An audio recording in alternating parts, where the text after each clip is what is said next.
Okay, can you just introduce yourself and tell me that you consent to being on camera? Okay, hi, hello. My name is Renata.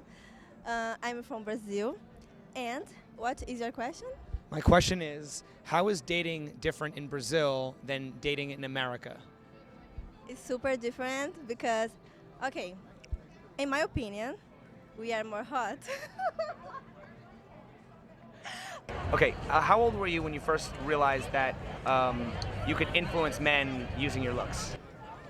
Oh, very Ooh. young. Yeah. Like sixth grade, maybe Yeah. fifth grade. Okay, all right. Here's one. Why do you think? Have you ever ghosted somebody before? Yeah. No. Never ghosted somebody. Okay. When you've ghosted somebody, was it like a decision that like happened right after you gave them your phone number, or was it something that happened like 3 days later when they texted you? It's kind of like 3 days later, maybe. Like if I'm not feeling the conversation, I'll kind of just like. Was it stop for no responding. reason, or was there a reason behind it? There's really no reason. It's just I don't think it's going to work, or like maybe there's like another guy that I'm into, and I'd rather try to like start things with them than the other person. So it's just maybe you had a better option or something like that. Oh, it's so sad to put Do it that way. you think that people are only as loyal as their options? Ooh. It's sad to think, but like I Yeah. think so. I think so too. Yeah. Like, live your best life. Don't get a man. You don't need a man. Just get your money, girl, and do your thing. That's it. Make yourself happy. The fuck? Oh my gosh. All right, here's a fun one. If a guy used a coupon on a first date, what would you think of it? I would be like, you're fucking awesome. Like, I love guys who have their finances in place. I would be like, that is amazing. Like, you are money minded. You know how to hustle. You know how to save. I'm all for it. Okay. Why do you think so many women would look at a man who does that and think he's cheap? I don't think it's cheap. It's just like, think about it. He's thinking about how he wants to spend his money and be efficient and effective with his money. I don't think it's cheap. Like, as long as he pays for the date or the first date, even if he uses a coupon, like, all the more power to you. Because I was just saying, like, if he like, okay, I ask, would you prefer a guy take you to fast food at full price or fine dining at half price? You're getting a better value, right? I would, yeah, if he uses the coupon, I'm all for it. Okay. A gentleman he has a six pack and he is 10 feet tall and he's beautiful, good looking, He's well mannered, respectful, somewhat intelligent. He is strong, only physically, not emotionally. Good listener. That's a big one. That's good. He has brown eyes, not green, not blue, just brown. What else, Rachel? I mean, Jen. I'm Rachel. Empathetic. What would you call the female equivalent of a gentleman? A lady. Is that a question? A lady? Okay, I'd say lady. We say ladies and gentlemen, so that's fair enough. What are the characteristics of a lady? Well mannered, respectful.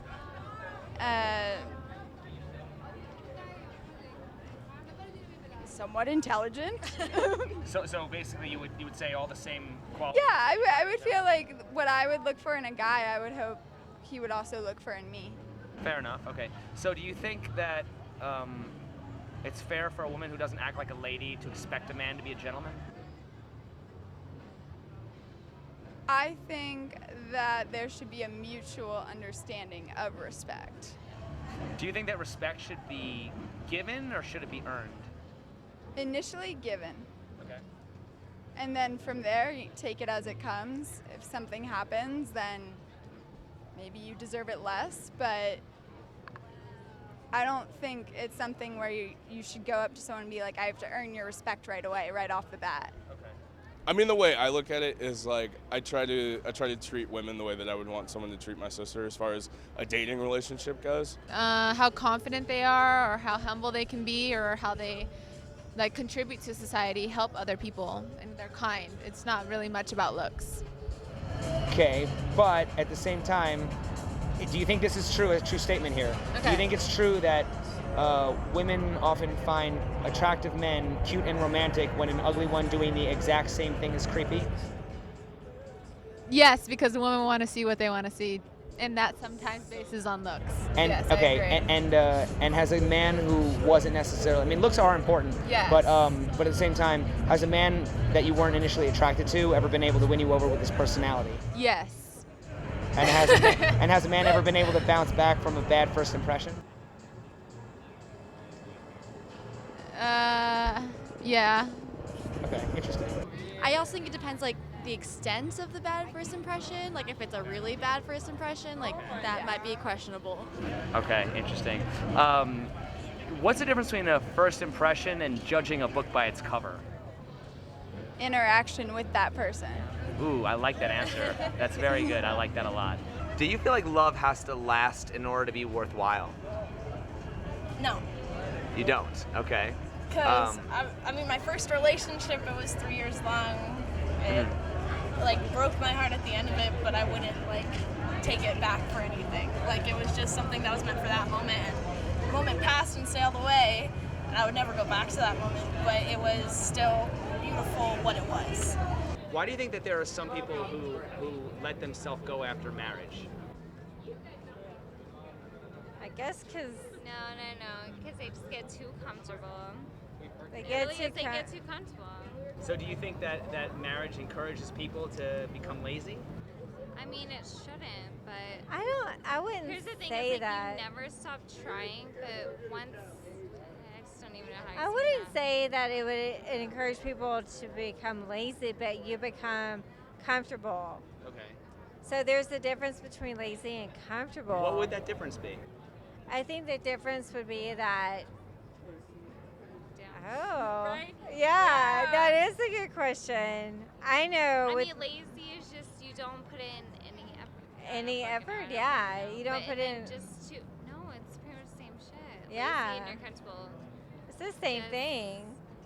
What is the incentive for a man to get married? That's a good question. I don't know. I don't know if there's an incentive. I mean, obviously, if you marry, you're probably marrying a woman because that's the girl you ever dreamed of, you know? So I don't know if it's... Well, I mean, let me ask you this. Is there anything that a married couple can do that an unmarried couple can't do? Yeah, I mean, I think so, yeah. Like what? Like, what do you mean, a married couple? Well, I'm saying like you can be unmarried and still have kids and still Right. live together. So, you know, why be married?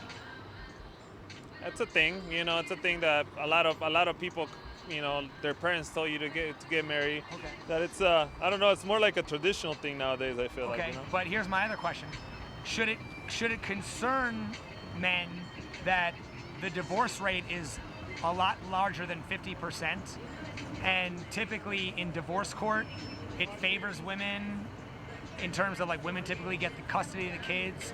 Women typically like take half a man's money. Is that risk worth taking? I mean, if you really love the girl, if you're in love with her. Well, right, but I mean you it's can. a risk. But I mean, if you love the girl, you can still have kids and be together That's true. without being married. So why Maybe put your neck because- on the chopping block like that? Maybe because that's what you guys decided on doing before. You know, you both come to an agreement to get married, and at that time, that's what you wanted, and it sounded good. How much generosity can you accept before feeling obligated? I think that there needs to be a discussion once it starts. I mean, if someone's not just giving you a ride to work every once in a while or anything like that, there needs to be at least a discussion of where that might be going so that there's no one led in the wrong direction. Like someone being led on or something Yeah, like that? Okay. so I would be like no more than $20 a week. Okay. If it goes more Okay. than that, then we need to talk. Okay. It all comes down to communication, I think, right? Yeah, it's making sure you guys are both on the same page. If both of you Yeah. guys are okay with the situation and where you guys are, then it doesn't matter. Okay. And on the other hand, how much do you think you should give without expecting anything in return? I don't really expect anything out of anyone. I cherish what I have in the moment, and I realize that it can be taken away at any given moment, and Yeah. it's better to just I give like- what you have and not give too much so that you're drained. That's pretty much take care of your fountain.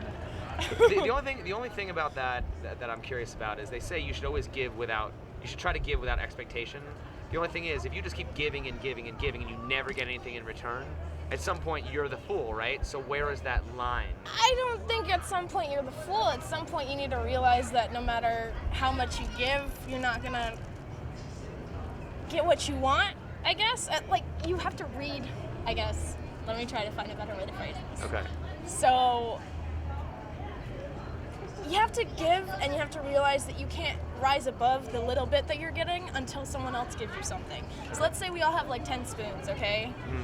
I give you a spoon, and then you never give me a spoon again. You're not gonna get anything else from me. I gave you that spoon, you get to keep that spoon. I don't want that spoon back.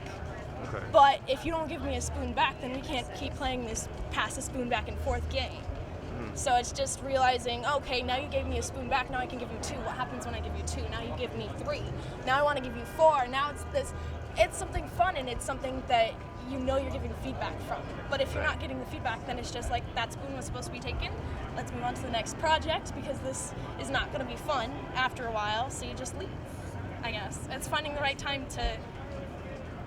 It's giving the bird seeds and saying, are you going to give me more? And if you don't continue to build on that, then it's gone. Well, you know, like some people will say, like, you know, you're not supposed to count, you know what I mean? You're just, like, you're counting, like, you know, everything's tit for tat, you know, you're not, that's not It's not necessarily tit for tat. It's, I'm willing to give this away, and are you willing to build on that with me? Okay.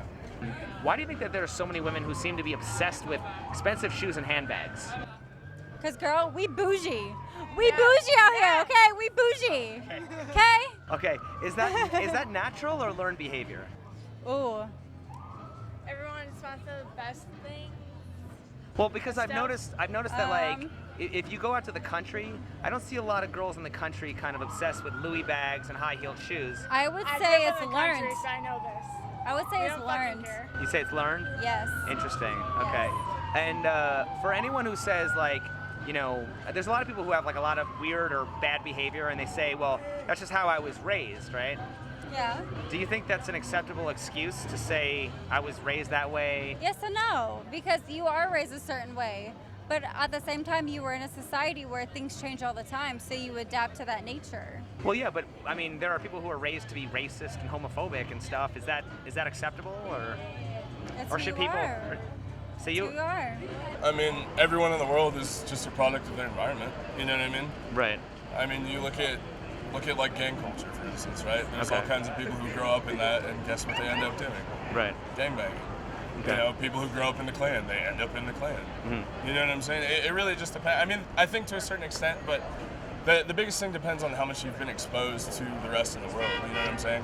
But do you think there's like a certain point where like people should just know better and change their behavior if it's bad behavior, and just be held accountable for their actions, or can they just say, well, this is how I was raised? I mean, listen, being like, okay, for instance, right, like you said, being racist or being homophobic, right? Yeah. It's not against the law. You know what I mean? Right. So you're not breaking a law by doing it. Is it like morally wrong? I mean, yeah, it's kind of messed up to judge somebody just because of the way that they are, or the person that they care about or marry or whatever. But I mean, who's to say what bad really is? You know what I mean? It's not defined as this, and this are bad. They're just overall looked down on by society. But then again, there's all kinds of things that those people say are good that everyone else thinks is bad. You know what I mean? And it flips back and forth.